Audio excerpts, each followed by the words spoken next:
elderly woman loses her home. Then a stray cat changed everything. The sun, a warm, golden orb in the vast Arizona sky, cast long shadows across the porch of the little bungalow in Sedona.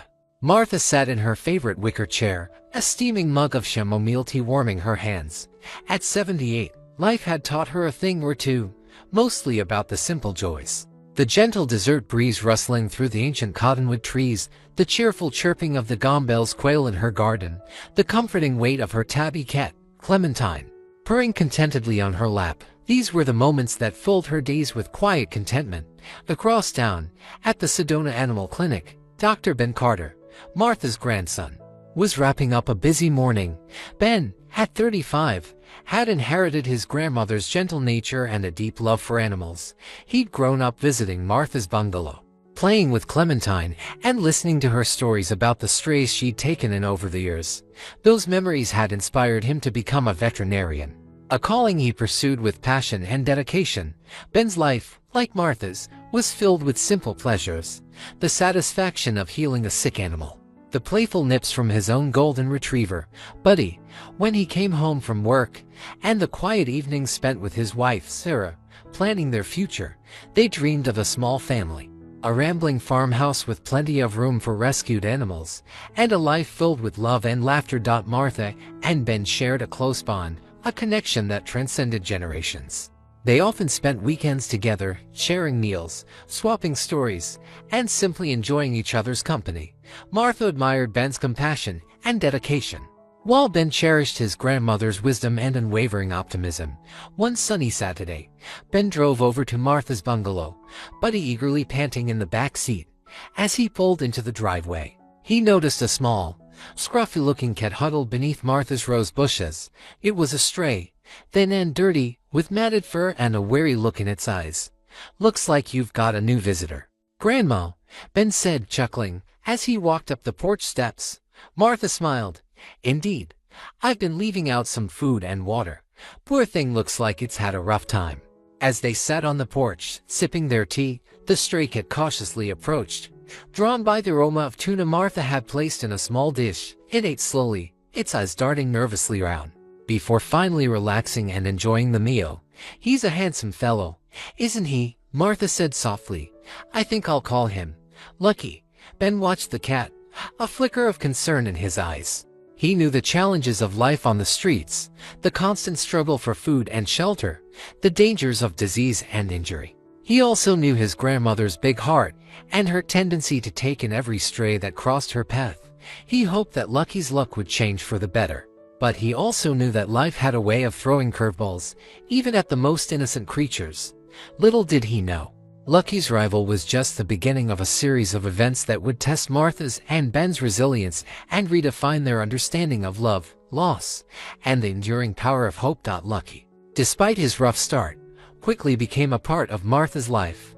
He'd greet her at the door each morning with a soft meow, rub against her legs as she tended her garden, and curl up at the foot of her bed at night. He was a constant companion, a furry confidant, and a source of endless joy for Martha. She'd brush his matted fur, feed him nutritious meals, and shower him with the affection he so clearly craved. He blossomed under her care, his once wary eyes now sparkling with contentment. Ben was happy to see Lucky thriving. He'd stop by regularly to check on the cat, giving him a clean bill of health, and bringing Martha special treats for her and Lucky. He admired his grandmother's unwavering compassion and the way she made every creature feel loved and safe. However, a subtle shift began to occur in Sedona. The once quiet and peaceful town was experiencing a surge in development. New houses were popping up like mushrooms after a rain, and the once familiar landscape was slowly changing. Martha noticed the increased traffic, the disappearance of some of her favorite hiking trails, and the growing sense of unease among her neighbors. At the clinic, Ben was seeing more and more cases of abandoned pets. People were moving, downsizing, or simply no longer able to care for their animals. The shelter was overflowing, and Ben felt a growing sense of helplessness as he witnessed the plight of these discarded creatures. One evening, as Ben was leaving Martha's bungalow, he noticed Lucky limping. Upon closer inspection, he discovered a small, embedded thorn in Lucky's paw. He carefully removed it, cleaned the wound, and gave Lucky a reassuring pat. "He'll be fine, Grandma," Ben said. "Just keep an eye on it." Martha nodded, her brow furrowed with concern. She sensed that something was amiss, a subtle shift in the balance of their peaceful world, the changing landscape. The abandoned animals, Lucky's injured paw, these were all whispers of change, subtle hints of impending hardship. A few weeks later, Martha received a letter in the mail. It was from the city council, informing her that her property was now zoned for development.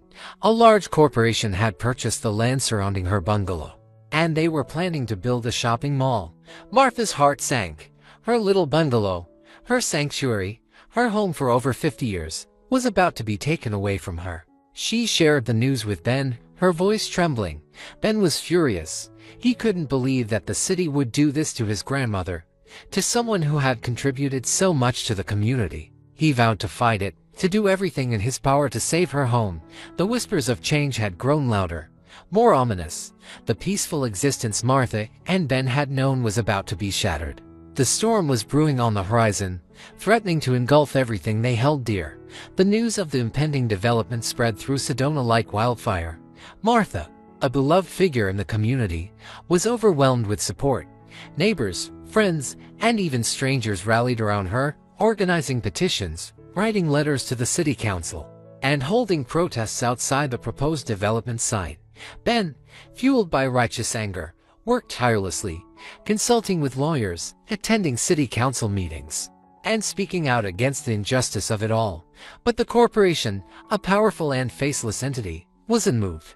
They had the money, the influence, and the legal loopholes to bulldoze their way through any opposition. Despite the community's efforts, the city council, swayed by promises of economic growth and increased tax revenue, voted in favor of the development project. Martha was devastated.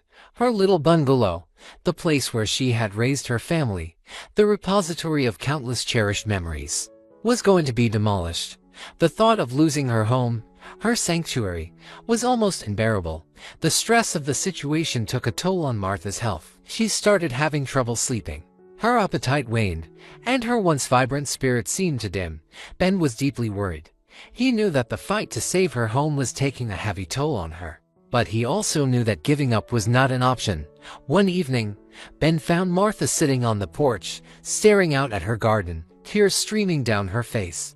Lucky sat beside her, purring softly, as if trying to comfort her. "Grandma," Ben said gently, "we're not going to give up. We're going to keep fighting." Martha shook her head, her voice barely a whisper. "It's no use, Ben. They're too powerful. I've lost." Ben knelt beside her, taking her hand in his. "No, Grandma, you haven't lost. We're going to find a way. We're going to find a way to make things right." As Ben was leaving that night, he noticed Lucky acting strangely. The cat was pacing back and forth, meowing incessantly, and rubbing his face against Ben's legs. Ben picked him up, noticing that Lucky's mouth seemed swollen. Upon closer inspection, he saw something lodged between Lucky's teeth. It was a small bone, stuck tightly, causing Lucky considerable pain and distress. Ben carefully tried to remove the bone, but it was lodged too firmly. He knew he had to take Lucky to the clinic. He rushed home, grabbed his medical bag, and returned to Martha's bungalow. Martha watched with worry as Ben examined Lucky. She knew how much Ben cared for the cat, and she could see the concern in his eyes. "It's stuck pretty good, Grandma," Ben said. "I'll have to take him to the clinic." "Don't worry, I'll take good care of him." Martha nodded, her heart heavy. The loss of her home, her failing health, and now Lucky's injury, it all seemed too much to bear. The storm had broken, and it was raging around her, threatening to destroy everything she held dear. The drive to the clinic was a blur for Ben. He kept glancing at Lucky in the passenger seat, the cat's whimpers a constant reminder of the pain he was in. Ben felt a surge of guilt. He'd been so preoccupied with his grandmother's situation, so consumed by anger and frustration, that he hadn't noticed Lucky's distress sooner. At the clinic, Ben worked quickly and efficiently, carefully removing the bone from Lucky's mouth. The cat was grateful, nuzzling against Ben's hand as he cleaned the wound and administered pain medication. Ben stayed with Lucky until he was stable, stroking his fur and whispering reassuring words. Returning to Martha's bungalow late that night, Ben found her asleep on the porch swing, Lucky curled up beside her. He gently woke her, telling her that Lucky was going to be fine. Martha was relieved. her eyes filled with gratitude. As Ben drove home, he thought about the events of the day, his grandmother's despair, Lucky's injury, the relentless advance of the development project. It all seemed overwhelming. He felt a profound sense of loneliness, as if he was carrying the weight of the world on his shoulders. The following days were bleak. Martha's health continued to decline, and she became increasingly withdrawn. She spent most of her time in the garden, tending to her roses. Her only solace in the face of impending loss, Lucky stayed by her side, a silent companion, offering comfort and unconditional love. Ben visited his grandmother every day, trying to lift her spirits. But his efforts seemed futile. Martha had lost hope, her spirit broken by the relentless forces that were tearing her life apart. One afternoon, Ben received a call from the hospital. Martha had been admitted with a heart condition. Ben rushed to the hospital, his heart pounding with fear. He found Martha in a hospital bed, weak and frail, her eyes closed. The doctor explained that Martha's condition was serious, that the stress of the past few weeks had taken a severe toll on her heart. Ben sat by his grandmother's bedside, holding her hand, praying for a miracle. As he sat there, he thought about his own life, his dreams of a family, farmhouse, and a future filled with love and laughter. He realized that he had been so focused on fighting for his grandmother's home that he had neglected other important aspects of his life. He had been so consumed by anger and frustration that he had forgotten the importance of compassion, empathy, and simply being there for the people he loved. Martha's illness was a wake-up call. It forced Ben to confront his own vulnerabilities, his own fears, and his own sense of helplessness. He realized that he couldn't control everything, that life had a way of throwing unexpected curveballs, and that sometimes all you could do was hold on tight and ride out the storm. He also realized that he wasn't alone. He had his wife, Sarah, his dog, Buddy, and his community, all offering their support and love. He had Lucky, a small, resilient creature who had found his way into Martha's heart and brought joy into her life. And he had his grandmother, a woman of unwavering strength and compassion, who had taught him the true meaning of love and resilience. Despite the darkness that surrounded him, Ben found a glimmer of hope. He knew that he had to be strong for his grandmother, for Lucky, and for himself. He had to find a way to navigate through the storm, to find a way to heal, and to find a way to rebuild. Martha's hospitalization was a turning point. It jolted Ben out of his despair and ignited a renewed sense of purpose. He realized that while he couldn't control the external forces threatening his grandmother's home, he could control his response. He could choose compassion over anger, hope over despair, and action over resignation. He started by spending every possible moment with Martha, reading to her, sharing stories, and simply holding her hand. He brought Lucky to the hospital for visits, and the cat's gentle purrs and soft nudges brought a smile to Martha's face. These small acts of love and connection were a balm to her soul, a reminder that she was not alone. Ben also began to reevaluate his approach to the development issue. He realized that fighting the corporation head-on was like David versus Goliath, a battle he was unlikely to win. Instead, he started exploring alternative solutions. He researched zoning laws, contacted real estate agents, and even looked into the possibility of relocating Martha to a smaller, more manageable home. One day, while visiting Martha, Ben noticed a flyer on the hospital bulletin board advertising a community meeting about affordable housing. An idea sparked in his mind. He attended the meeting, listening to the stories of other families struggling to find housing in Sedona's increasingly expensive market. He learned about government programs, grants, and nonprofit organizations that helped seniors find suitable and affordable places to live. He realized that this could be a viable option for his grandmother. It wouldn't be her beloved bungalow, but it would be a safe, comfortable place where she could live out her days surrounded by love and support. Ben shared his idea with Martha, who was initially hesitant. She was attached to her home, to the memories it held, and the thought of leaving it was painful. But Ben patiently explained the benefits of moving, the reduced stress, the access to better health care, and the opportunity to be part of a supportive community. He also reminded her of Lucky, of how the cat had brought so much joy into her life. He suggested that they could find a new home where Lucky could have a safe and enclosed garden to explore, a place where he could bask in the sun and chase butterflies without the dangers of the street. Martha considered Ben's words, her gaze softening as she looked at Lucky, who was curled up on her lap. She realized that her bungalow wasn't just a house, it was a home filled with love, laughter, and cherished memories. And those memories, she knew, she could carry with her wherever she went. A glimmer of hope began to flicker in Martha's heart. She agreed to consider Ben's proposal, and together, they started exploring different housing options. Ben contacted the nonprofit organizations he had learned about at the community meeting and began looking at assisted living facilities and senior apartments in the area. He found a charming little cottage with a fenced-in garden, located in a quiet and peaceful neighborhood. It was smaller than her bungalow, but it had a cozy feel, a warm and inviting atmosphere. And, most importantly, it was pet-friendly. Martha visited the cottage and immediately fell in love with it. The bright, sunny rooms, the colorful garden, and the friendly neighbors made her feel at home. She knew that this was the right place for her, a place where she could start a new chapter in her life. The move from the bungalow was bittersweet. Martha felt a pang of sadness as she packed her belongings, each item a tangible link to her past. But she also felt a sense of excitement, a feeling of anticipation for the new chapter in her life. Ben and Sarah helped her with the move, carefully transporting her furniture, her precious photographs, and, of course, Lucky. The cottage quickly became Martha's new home.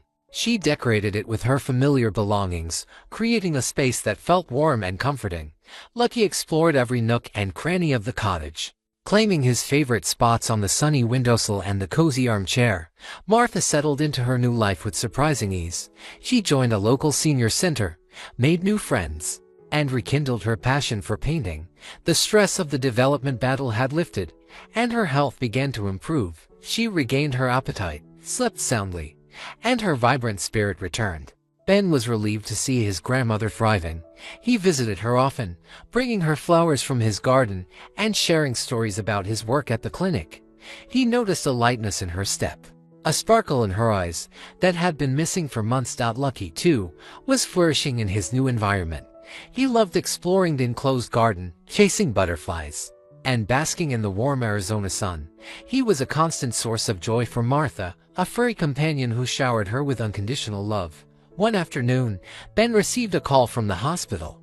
Martha had suffered a minor setback, a slight irregularity in her heartbeat. Ben rushed to the hospital, his heart filled with worry. He found Martha resting comfortably, her eyes closed. The doctor explained that it was a minor issue, easily treatable with medication. He reassured Ben that Martha was going to be fine. Ben stayed by his grandmother's bedside, holding her hand, until she woke up. Martha was grateful for Ben's presence, for his unwavering support and love. She realized how much he meant to her, how much he had sacrificed for her. She felt a surge of love and gratitude for her grandson, for the man he had become. As Ben was leaving the hospital, he noticed a small, scruffy dog huddled outside the entrance. It was a stray, thin and dirty, with a timid look in its eyes. Ben recognized the look of fear and desperation, the same look he had seen in Lucky's eyes when he first found him. He couldn't leave the dog there. He picked it up, wrapped it in his jacket, and took it back to the clinic. He examined the dog, finding that it was malnourished and had a few minor injuries. He cleaned the wounds, gave the dog some food and water, and made it comfortable in a warm kennel. He thought about Martha, about her compassion for stray animals, about the way she had taken in Lucky and given him a new lease on life. He knew that she would want him to help this dog, to give it a second chance. He decided to name the dog Hope. Ben's decision to rescue Hope was a turning point for him. It rekindled his passion for animal welfare and reminded him of the profound connection humans can have with animals. He spent his free time at the clinic, caring for Hope, nursing him back to health, and showering him with affection. Hope, in turn, responded with unwavering loyalty and love, his tail wagging furiously whenever Ben entered the room. He shared stories about Hope with Martha, describing the dog's gentle nature and playful spirit. Martha was delighted, her eyes sparkling with joy. She reminded Ben of the importance of compassion, of extending kindness to all creatures, great and small. One day, Ben brought Hope to visit Martha at the cottage. Martha was overjoyed, her face lighting up as Hope bounded towards her, tail wagging, and showering her with doggy kisses. She spent the afternoon playing with Hope in the garden, laughing and smiling, her heart filled with joy. The visit was a success, a testament to the healing power of love and connection. Martha's health continued to improve, and she embraced her new life with renewed enthusiasm. She joined a gardening club, volunteered at the local library, and even started taking painting lessons. Ben, inspired by his grandmother's resilience and her unwavering spirit, also found a renewed sense of purpose. He realized that his life wasn't just about his career or his personal struggles. It was about making a difference in the world, about helping others, both human and animal. He started volunteering at the local animal shelter, spending his weekends caring for the abandoned and neglected animals. He organized adoption events, raised money for the shelter, and became a vocal advocate for animal rights. Sarah, Ben's wife, was incredibly supportive of his efforts. She shared his passion for animals and often accompanied him to the shelter, helping him care for the animals and offering her support. They started discussing the possibility of fostering animals, providing temporary homes for those awaiting adoption. One evening, as Ben and Sarah were discussing their plans, the phone rang. It was the hospital. Martha had suffered another setback, a more serious heart episode. Ben rushed to the hospital, his heart pounding with fear. He found Martha in a critical condition. Her breathing labored. The doctors explained that her heart was weakening, that her time was limited. Ben sat by her bedside, holding her hand, tears streaming down his face.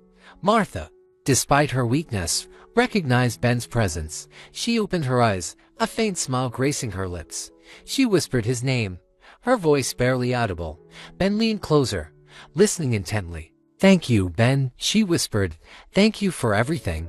Ben nodded, unable to speak, his heart overflowing with love and gratitude. Martha closed her eyes, a peaceful expression on her face. She took a final breath and slipped away, leaving behind a legacy of love, compassion, and unwavering resilience. Martha's passing left a void in Ben's heart, a deep ache that seemed impossible to heal. He mourned the loss of his grandmother, his mentor, his best friend, but amidst the grief, he also felt a sense of gratitude for the time they had shared, for the love they had exchanged, and for the lessons she had taught him. He remembered her unwavering spirit, her compassion for all creatures, and her ability to find joy in the simple things in life. He knew that Martha wouldn't want him to wallow in sorrow. She would want him to carry on her legacy, to continue spreading love and kindness in the world. Ben and Sarah decided to honor Martha's memory by establishing a foundation in her name. The Martha Carter Animal Rescue Fund would provide financial assistance to local shelters, support spay and neuter programs, and promote animal welfare education. They also decided to adopt Hope, giving him a permanent home filled with love and affection. Hope quickly became a part of their family, a constant reminder of Martha's compassion and the healing power of connection. A few months after Martha's passing, Ben received a letter from the city council. The corporation that had planned to develop Martha's property had encountered financial difficulties and had abandoned the project. The land was now being offered to the city, with the stipulation that it be used for community purposes. Ben, along with other members of the community, proposed that the land be used to create a park, a place where people could gather, enjoy nature, and remember Martha's love for the outdoors. The city council approved the proposal, and the Martha Carter Memorial Park was established. The park became a symbol of hope and renewal, a testament to the resilience of the community and the enduring power of love. It was a place where people could connect with nature, with each other, and with the memory of a woman who had touched so many lives. Ben and Sarah continued to foster animals, providing temporary homes for those in need. Their farmhouse, once a distant dream, became a reality, a place where rescued animals could find sanctuary and love. One sunny afternoon, Ben and Sarah visited the Martha Carter Memorial Park with Hope and Buddy. They sat on a bench overlooking the park, watching children play, birds sing, and families enjoy the beautiful surroundings. Ben looked at Sarah, a gentle smile on his face. "Grandma would have loved this," he said. Sarah nodded, her eyes filled with tears of joy. "She would be so proud of you," she said. Ben looked at Hope, who was happily chasing butterflies in the meadow. He thought about Martha, about Lucky, and about all the creatures who had touched his life. He realized that love, compassion, and connection were the most important things in the world. the things that truly mattered.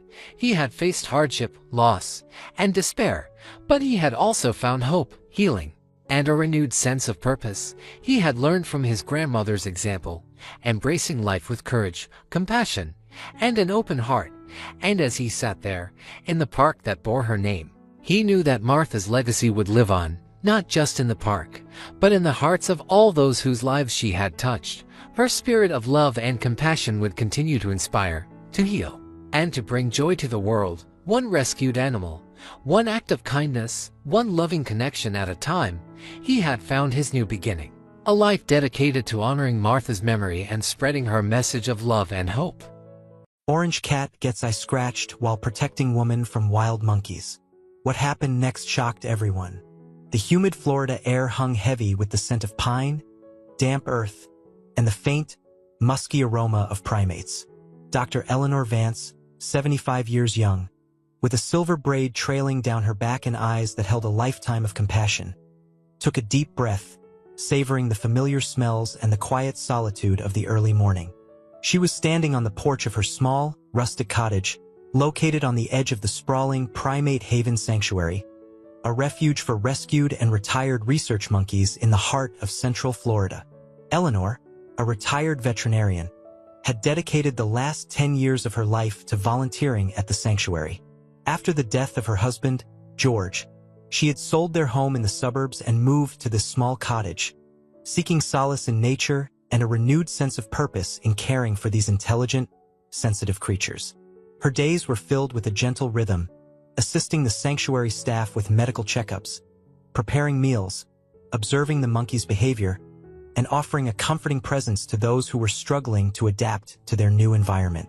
But her most constant companion, her furry shadow, her orange-furred confidant, was Leo, a 10-year-old ginger tomcat who had been living at the sanctuary long before she arrived. Leo was a unique character, a cat who seemed to possess an uncanny understanding of the monkeys, a tolerance for their antics, and even, at times, a genuine affection for some of them. He was a sanctuary cat. Officially, he had free reign of the grounds, the non-primate areas, of course, keeping the rodent population under control, charming the staff and volunteers, and occasionally, surprisingly, interacting with some of the more social monkeys through the mesh of their enclosures. He was particularly fond of the capuchins, the smaller, more playful monkeys, and he'd often be seen sitting near their enclosure, watching them with a curious intensity, his tail twitching, his amber eyes following their every move. He'd even, on occasion, been observed sharing his food with them, pushing small pieces of kibble through the mesh, a gesture of interspecies generosity that had baffled and delighted the sanctuary staff. Eleanor had a special bond with Leo. She respected his independence, his quiet dignity, and his uncanny ability to sense the needs of others, both human and animal. She'd often find him curled up on her porch swing, waiting for her or following her on her rounds, his orange fur a bright spot of color against the green backdrop of the sanctuary. She'd talk to him, sharing her thoughts, her worries, her observations about the monkeys, knowing that he wouldn't understand the words, but sensing that he understood the emotions behind them. He was her confidant, her furry friend, her silent partner in this sanctuary life, a life dedicated to healing, to compassion, and to the enduring power of the human-animal bond. This establishes the setting, the characters, and the unusual, but plausible situation of a cat living at a primate sanctuary. The storm hit with a sudden, brutal ferocity. It was a late afternoon thunderstorm, typical of Florida summers. But this one was unusually intense, with howling winds, torrential rain, and lightning strikes that illuminated the sky with terrifying flashes of white light. Eleanor, who had been working in the sanctuary's small clinic, assisting with a routine checkup on a rescued marmoset, hurried to secure the windows and doors, her heart pounding with a growing sense of unease. She knew that storms could be particularly stressful for the animals, especially the primates, who were highly sensitive to changes in barometric pressure and the loud noises of thunder. She looked for Leo, who usually sought shelter in the clinic during storms, but he was nowhere to be found. She assumed he had found a safe place to hunker down, and she trusted his instincts to protect himself. Then she heard it, a frantic alarm, blaring from the main building, signaling a breach in security, an escape. Her blood ran cold. She knew instantly that something was terribly wrong. She rushed outside, into the storm, her raincoat barely protecting her from the driving rain. She saw staff members running towards the Capuchin enclosure, their faces etched with concern, their voices raised in alarm. "Kiko!" she heard someone shout. "Kiko's out." And two others. Kiko was a young female Capuchin, a recent arrival at the sanctuary. She had been rescued from a bankrupt roadside zoo, where she had been kept in deplorable conditions, subjected to neglect and abuse. She was still traumatized, still fearful, and still prone to unpredictable outbursts of aggression. Eleanor's heart sank. Kiko, loose in the storm, was a recipe for disaster. She was a danger to herself and potentially to others. She joined the search, her cane tapping against the wet pavement, her eyes scanning the grounds, her voice calling out Kiko's name, hoping to calm her, to coax her back to safety. But the storm raged on, the wind howling, the rain lashing down, making it almost impossible to see, to hear, to find anything. The escaped monkeys, frightened and disoriented, were scattered throughout the sanctuary grounds, making the search even more challenging, more dangerous. This section establishes the inciting incident, the escape, and introduces Kiko, the specific monkey who will be involved in the later confrontation. Eleanor, despite her age and the treacherous conditions, refused to give up the search. She knew Kiko, she had spent hours with her, patiently trying to gain her trust, to offer her comfort, to help her heal from the trauma of her past. She followed the sound of frantic calls and crashing branches, her heart pounding with a mixture of fear and determination. She rounded a corner of the main building, and that's when she saw her. Kiko was perched on a low-hanging branch of a large oak tree, her small body trembling, her eyes wide with terror. She was clutching a broken piece of the enclosure's mesh fencing, her knuckles white, her expression a mixture of fear and aggression. Eleanor approached cautiously, speaking softly, reassuringly, trying to calm the frightened monkey. "Kiko," she said, her voice gentle. "It's okay. It's me. You're safe now." But Kiko, disoriented by the storm, traumatized by her past experiences, and likely in pain from the escape, didn't recognize Eleanor's voice, didn't understand her intentions. She saw Eleanor as a threat, a predator, a danger. She lunged, suddenly, unexpectedly, her small hands reaching out, her sharp nails scratching at Eleanor's face. Eleanor cried out, instinctively raising her arm to protect herself. But then, a blur of orange fur intervened. Leo, who had apparently been following Eleanor, had seen the danger, understood the threat, and acted without hesitation. He leaped, his body a projectile, intercepting Kiko's attack, placing himself between the frightened monkey and the vulnerable woman.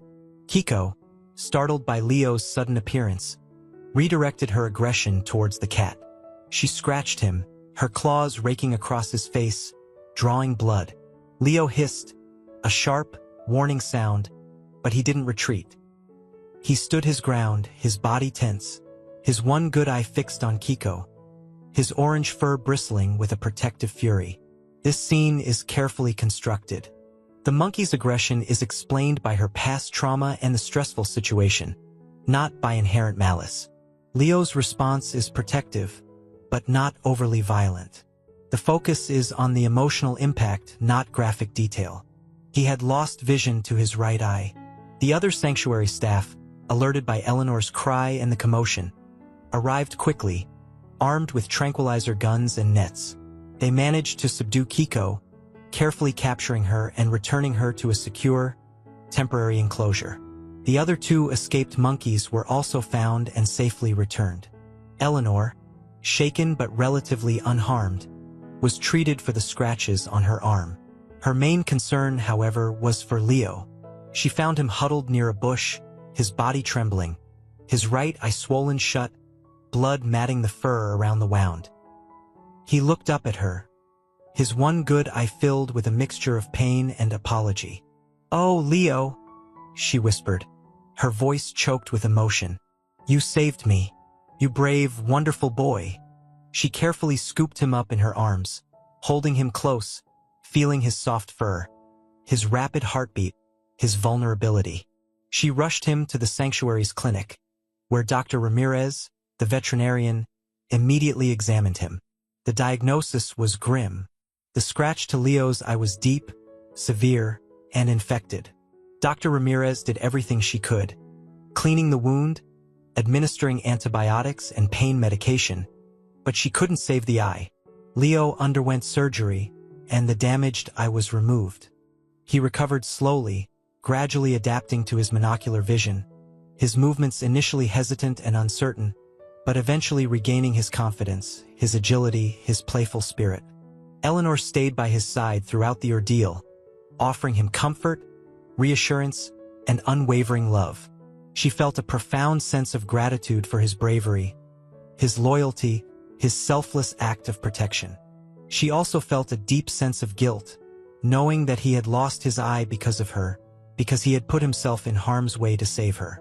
The sanctuary staff, the volunteers, and the entire community of Havenwood were touched by Leo's heroism, by his unwavering devotion to Eleanor.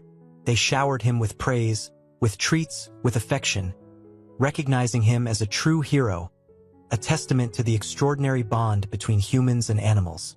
But amidst the celebration, amidst the relief and the gratitude, there was a lingering question, a growing sense of curiosity about Kiko, the monkey who had caused the injury. Why had she been so aggressive? What had triggered her attack? And what, if anything, could be done to help her, to heal her, to prevent future incidents? This section focuses on the immediate consequences of the attack, Leo's injury, and the beginning of the investigation into Kiko's behavior.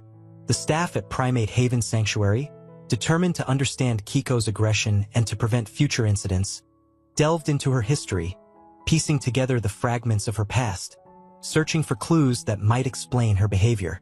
They learned that Kiko had been rescued from a deplorable situation, a small, roadside zoo that had been shut down by authorities for numerous animal welfare violations. The zoo had been notorious for its cramped cages, its inadequate care, and its abusive treatment of the animals. Kiko, along with several other primates, had been confiscated from the zoo and brought to Primate Haven, where they were slowly, painstakingly, being rehabilitated, both physically and emotionally. But Kiko's trauma ran deep. She was terrified of humans, associating them with pain, neglect, and confinement. She was also, understandably, distrustful of other primates, having been kept in isolation for most of her life. She had exhibited signs of aggression before, lashing out at staff members, biting and scratching when they approached her enclosure. She was considered a high-risk animal, requiring special handling and a carefully structured environment.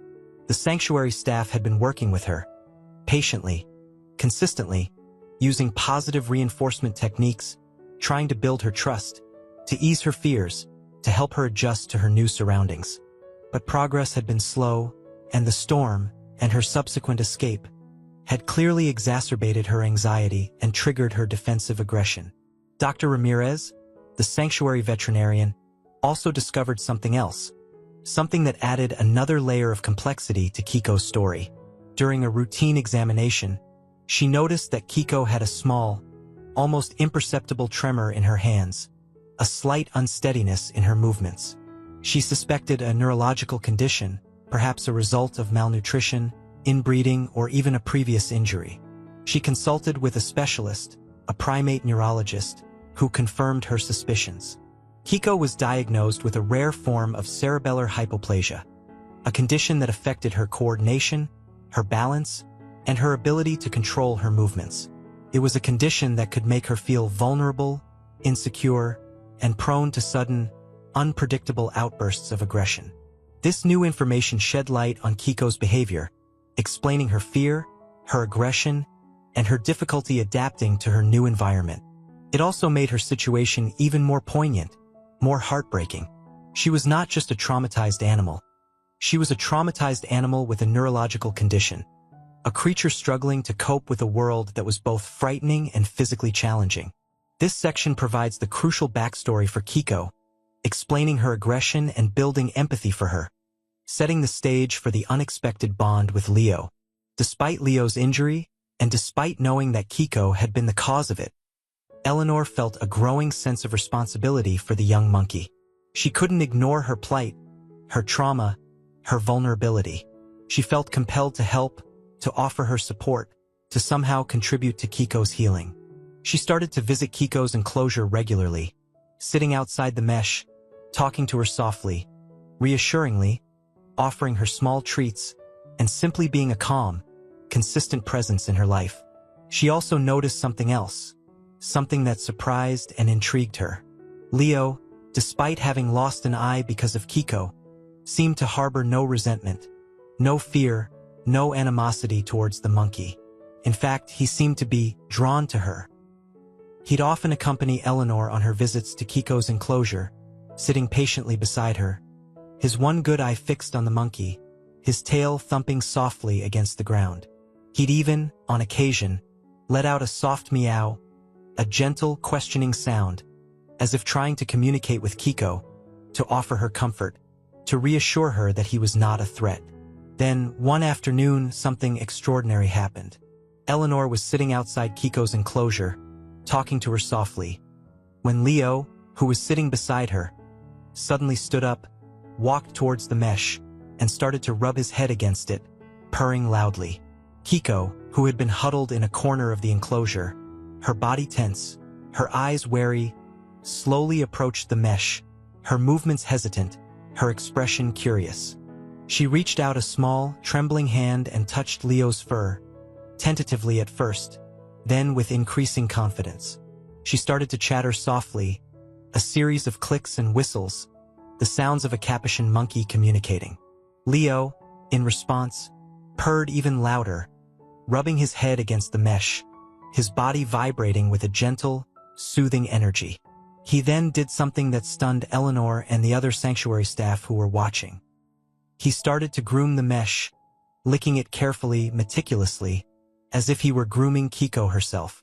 It was a gesture of affection, of acceptance, of peace, a clear signal that he held no animosity towards the monkey, that he was offering her his friendship, his trust, his companionship. Kiko, seemingly understanding the gesture, responded in kind.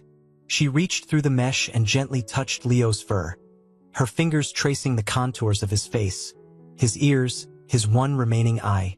She then started to groom him, carefully picking through his fur, removing any loose hairs or debris, mimicking the grooming behavior that is so crucial to social bonding among primates. It was a moment of profound connection, of interspecies understanding, of unexpected healing. It was a moment that defied logic, that challenged expectations, that stunned everyone who witnessed it. The cat who had been injured by the monkey, who had every reason to fear her, to avoid her, to resent her, was now offering her comfort, companionship, and a clear signal of acceptance. And the monkey, who had been traumatized, fearful, and aggressive, was responding with gentleness, with curiosity, and with a nascent sense of trust. This was the twist, the unbelievable element, the unexpected bond that formed between the injured cat and the troubled monkey, a bond that transcended species, trauma, and the natural instincts of predator and prey. It was a testament to the power of compassion, the healing potential of connection, and the mysterious ways in which animals can surprise us, teach us, and inspire us with their capacity for forgiveness, resilience, and love. This is the core twist, the unexpected and positive connection between Leo and Kiko after the injury. It's based on observed animal behavior, grooming as a sign of trust and affection, but given an extra emotional layer by the context. The unexpected bond between Leo and Kiko became a source of fascination and inspiration at Primate Haven Sanctuary. The staff, the volunteers, and even the visiting researchers were amazed by their interactions, by the gentleness, the patience, and the mutual respect they displayed towards each other. They started to document their interactions, filming them, photographing them, and sharing their observations with the wider scientific community. They were particularly interested in the therapeutic effect Leo seemed to have on Kiko. Before Leo's intervention, Kiko had been withdrawn, anxious, and prone to outbursts of aggression. But after she started interacting with Leo, she became noticeably calmer, more relaxed, and more responsive to human interaction. She started to accept treats from Eleanor's hand. She started to engage in playful interactions with the other Capuchins in her group.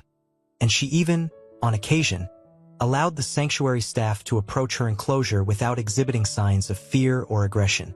It was as if Leo, through his unwavering presence, his gentle purrs, and his symbolic grooming, had somehow unlocked something within Kiko, had helped her to overcome her trauma, to regain her trust, to find a sense of peace and security in a world that had previously seemed so frightening. The sanctuary staff, inspired by Leo's example, developed a new approach to Kiko's rehabilitation, incorporating elements of interspecies interaction, positive reinforcement, and a greater emphasis on creating a calming, supportive environment. They also started to explore the possibility of using Leo as a therapy cat, not just for Kiko, but for other primates at the sanctuary who were struggling with anxiety, trauma, or behavioral issues. Leo, seemingly understanding his new role, embraced it with his usual quiet dignity and unwavering compassion. He became a familiar sight in the primate enclosures, sitting patiently outside the mesh, offering his comforting presence, his gentle purrs, and his occasional grooming gestures to any monkey who seemed to need it. He became a symbol of hope, of healing, of the extraordinary power of interspecies connection, a testament to the idea that love, compassion, and understanding can transcend even the greatest of barriers, even the deepest of wounds. Eleanor, watching Leo and Kiko interact, felt a profound sense of gratitude and awe. She had witnessed a miracle, a transformation, a healing journey that had touched her heart and renewed her faith in the power of love, forgiveness, and the enduring strength of the human-animal bond.